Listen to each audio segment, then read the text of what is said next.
Menteri Sosial Juliari Batubara memastikan anak usia dini tercukupi asupan gizinya melalui bantuan sosial program Keluarga Harapan atau PKH untuk mencegah terjadinya bayi dan balita stunting. Pemerintah menargetkan jumlah stunting turun menjadi 14% pada 2024 dari yang saat ini masih di atas 27,7%.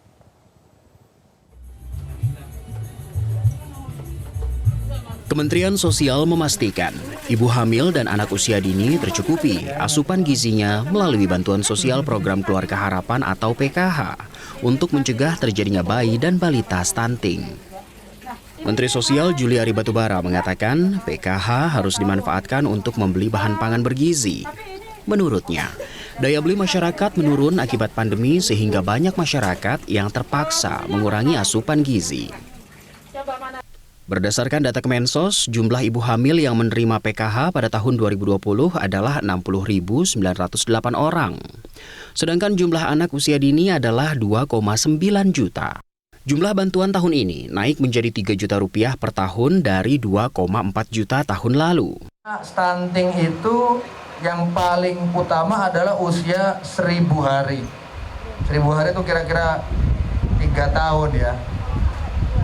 0 sampai 2 tahun ya. Kalau sudah di atas itu tidak diberikan gizi yang baik, kemungkinannya lebih tinggi lagi. Oleh karena itu para pendamping juga saya minta agar pencegahan stunting ini juga harus diperkuat. Ya. Di DKI Jakarta terdapat 430 balita yang mengalami kekurangan gizi. Para orang tua mengaku terpaksa mengurangi asupan gizi untuk anaknya karena himpitan ekonomi akibat pandemi. Sebagai contoh, para orang tua mengganti susu formula dengan kental manis. Mereka mengaku tidak terdaftar sebagai penerima manfaat PKH, melainkan bantuan sembako dari RT setempat. Jadi dari faktor ekonomi Bu ya, karena memilih itu Ibu ya. Sebelumnya Ibu sudah mendapatkan bantuan nggak Bu dari PKH program Keluarga Harapan gitu Bu dari pemerintah atau bagaimana? Dari pemerintah dapat. Apa tuh Bu? Sembako. Sembako ya Bu ya. Harapannya apa Bu buat kedepannya Bu? Ya buat kedepannya harapannya sih pengennya sih ya pandeminya ini biar cepat berlalu biar bapaknya bisa usaha lagi.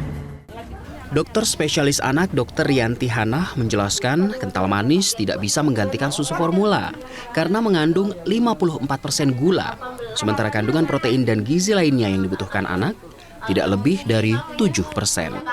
Jadi pada waktu MPASI kita harus memberikan makanan pendamping ASI yang sesuai kandungan nutrisinya yang dibutuhkan oleh anak usia 6 bulan ke atas. Dan diantaranya itu isinya karbohidrat, protein, lemak, kemudian sedikit sayur dan buah yang mengandung serat ataupun mikronutrien.